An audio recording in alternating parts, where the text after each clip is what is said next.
तो दोस्तों सीटेट परीक्षाओं में जो इंपॉर्टेंट क्वेश्चंस पूछे जाते हैं, जो बार बार रिपीटेड क्वेश्चन हैं, उनको डिस्कस करने वाले हैं। तो बिना किसी टाइम वेस्ट के चलिए देख लेते हैं कौन से क्वेश्चंस पूछे जाते हैं। एक रणनीति के रूप में आप बहुभाषा से क्या समझते हैं? बहुभाषा क्या है? बहुत तरीके की भाषा बोलना। तो बहुभाषा मतलब ये होता है कि अनेक भाषाएं पढ़ाना नहीं होता है दोस्त, भाषा को महत्व देना। बच्चे जो हैं भाषा बोलें। अब यहाँ पर देखें, शिक्षार्थियों की भाषा का प्रयोग करना।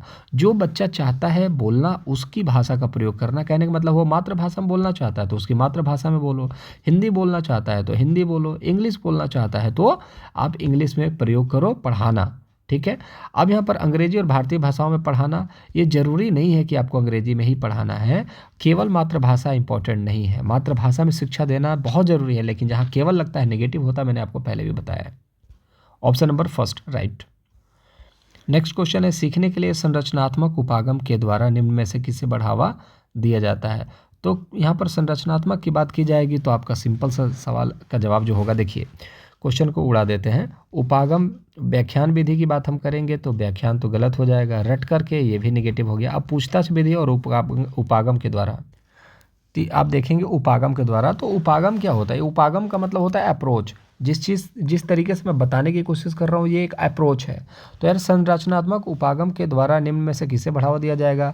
तो उपागम को ही बढ़ावा दिया जाएगा, गलत है ना। तो इसके द्वारा पूछताछ आधारित शिक्षा को बढ़ावा दिया जाता है, ठीक है। स्ट्रक्चरल की अगर हम बात करेंगे अप्रोच की, तो उसमें पूछताछ आधारित शिक्षा दी जाती है। तो ऑप्शन नंबर फर्स्ट जो होगा वो राइट आंसर होगा। अगला प्रश्न देखेंगे यहाँ पर कि एक शिक्षिका विद्यार्थियों से उसकी स्वयं की चिंतन प्रतिक्रिया के बारे में सोचने के लिए कह रही है। वो विद्यार्थियों के बीच किस तरह के कौशल विकसित करने पर ध्यान केंद्रित कर रही है?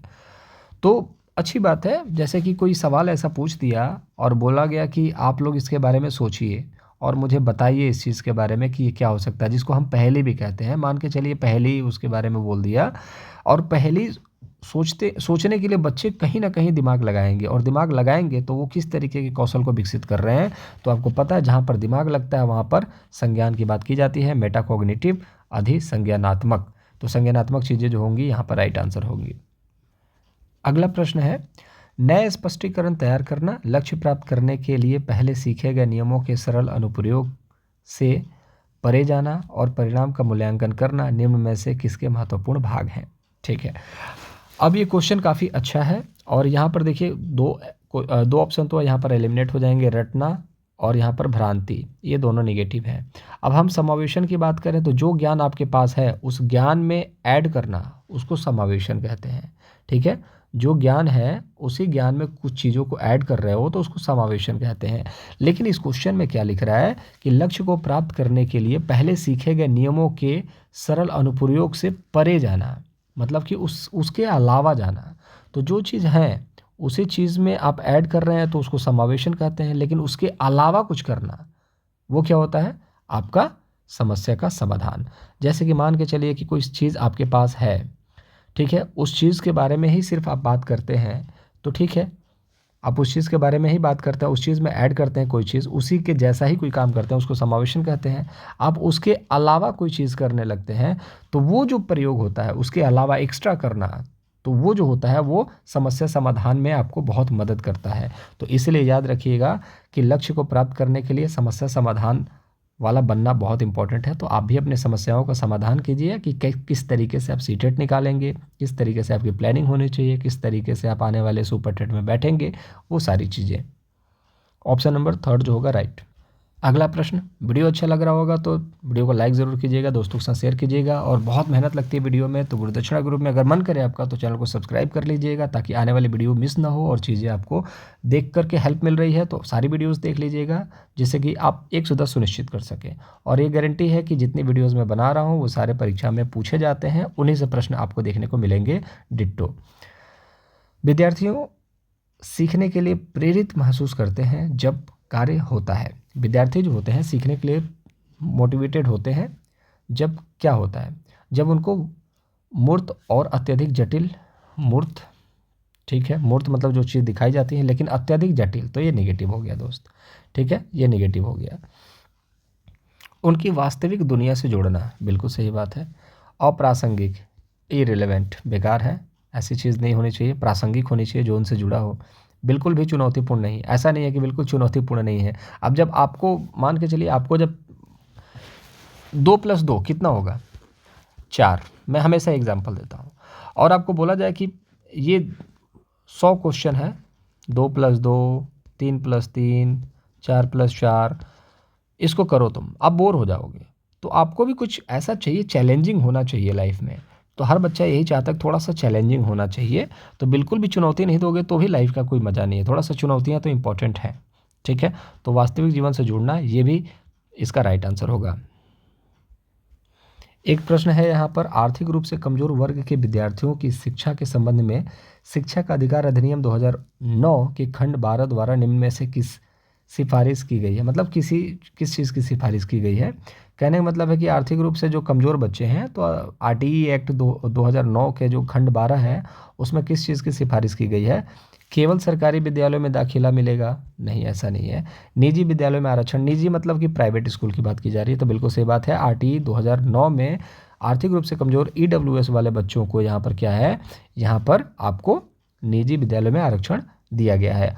और आप देखोगे, आरटीई देखोगे, एनईपी देखोगे और एनसीएफ देखोगे, वो तीनों एक दूसरे के ही आप देखोगे पूरक हैं। थोड़ा कुछ चीज़ें इसमें है, कुछ चीज़ें इसमें है, कुछ चीज़ें इसमें, और इनसे आपके 5 से 6 सवाल बनते हैं परीक्षाओं में।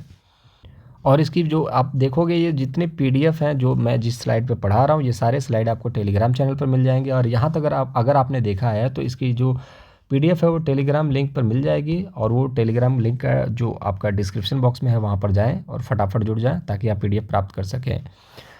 प्रतिभाशाली विद्यार्थियों की आवश्यकताओं को पूरा करने के लिए निम्न में से कौन सी एक प्रभावी रणनीति है? एक प्रतिभाशाली बालक है और उसकी आवश्यकताओं को पूरा करना है, तो क्या करेंगे? उसे बहुत ही सरल और आसान प्रश्न पूछेंगे। अभी मैंने आपको बोला, आपके लेवल के अकॉर्डिंग अगर चीज़ें नहीं पूछी जाएंगी तो आप बोर हो जाएंगे। आप भी कहेंगे क्या पूछ रहे हो सर, मजाक बना रखा है आपने, हैं? उन्हें चुनौतीपूर्ण और उच्च क्रम के कार्य सौंपें। अब देखिए, यहाँ पर उच्च जो होता है ना, जैसे उच्च चीज़ें पढ़ाना, तो ये सब नेगेटिव होता है जब यहाँ पर क्वेश्चन लिखा होता है प्राथमिक, लेकिन क्वेश्चन में लिखा है प्रतिभाशाली। तो प्रतिभाशाली बच्चों को चुनौतीपूर्ण और उच्च क्रम के कार्य ही दिए जाते हैं, ठीक है, क्योंकि उनका आईक्यू लेवल 110 प्लस होता है। तो इस चीज़ को याद रखिएगा। जानकारी को समझने के लिए अतिरिक्त समय देना चाहिए, ऐसा बात नहीं है। उन्हें सफलता की कम उम्मीद रखने के लिए बोलना चाहिए। वो खुद ही सफल हो जाएंगे आने वाले टाइम में, क्योंकि उनका आईक्यू इतना अच्छा है और वो अपने चीज़ों को सिस्टमेटिक और कंसिस्टेंट तरीके से करते रहते हैं। तो याद रखिएगा, कौन सा रणनीति है, वो है ऑप्शन नंबर सेकेंड। एक समावेशी कक्षा में क्या होना चाहिए? विद्यार्थी ज्ञान सामग्री के निष्क्रिय प्राप्त करता है, तो बिल्कुल गलत है। निष्क्रिय मैंने नेगेटिव बता दिया आपको। समतापूर्ण तरीके से बढ़ते और विकसित होते हैं। प्रौद्योगिकी के उपयोग में विद्यार्थियों के साथ भेदभाव किया जाना चाहिए। टेक्नोलॉजी में बच्चों के साथ, इंडस्ट्रियलाइजेशन में बच्चों के साथ भेदभाव करोगे तो मतलब समस्या कक्षा नहीं है। कक्षा में भेदभाव नहीं होना चाहिए। विद्यार्थी पूरी तरीके से अपने दम पर ही अधिगम में आने वाली बाधाओं को दूर करते हैं, ऐसा नहीं है अपने दम पे विद्यार्थी नहीं।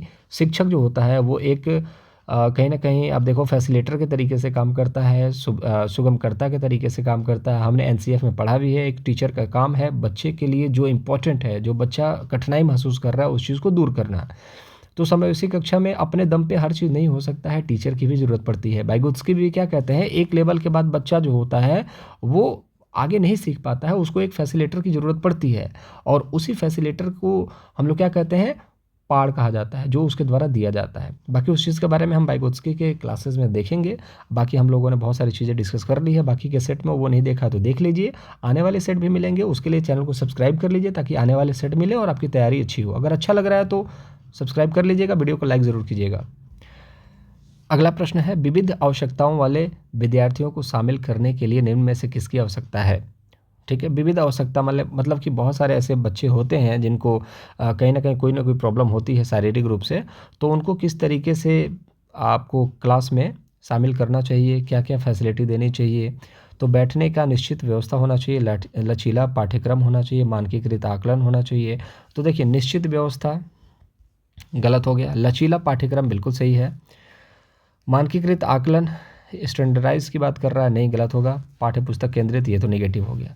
टेक्स्ट बुक जहाँ पर भी देखने को मिलेगा और उसके द्वारा वो सेंटर्ड, टेक्स्ट बुक सेंटर्ड गलत है, और टीचर सेंटर्ड ये भी गलत है, ठीक है। तो लचीला पाठ्यक्रम ये आपका राइट आंसर हो जाएगा।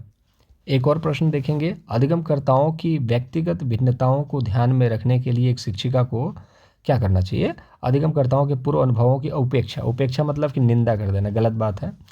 अधिगमकर्ताओं के पूर्व अनुभवों को शामिल कर उन्हें संचय करना चाहिए, ठीक है। जैसे कि मान लो कि मैं मेरे पास बहुत सारी तरीके की व्यक्तिगत विभिन्नताएं हैं मेरे अंदर, ठीक है।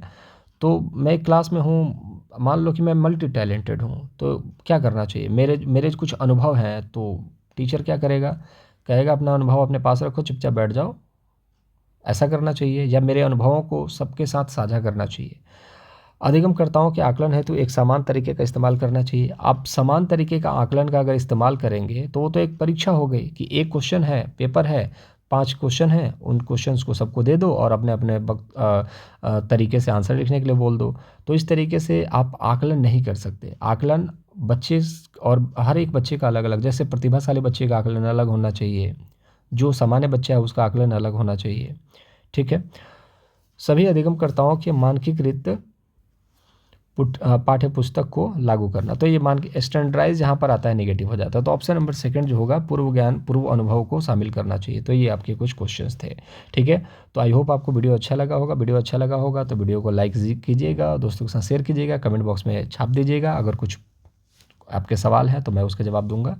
और वीडियो अच्छा लगा हो तो चैनल को सब्सक्राइब ज़रूर कर लीजिएगा। टेक योरसेल्फ, अपना ख्याल रखेंगे। Bye bye.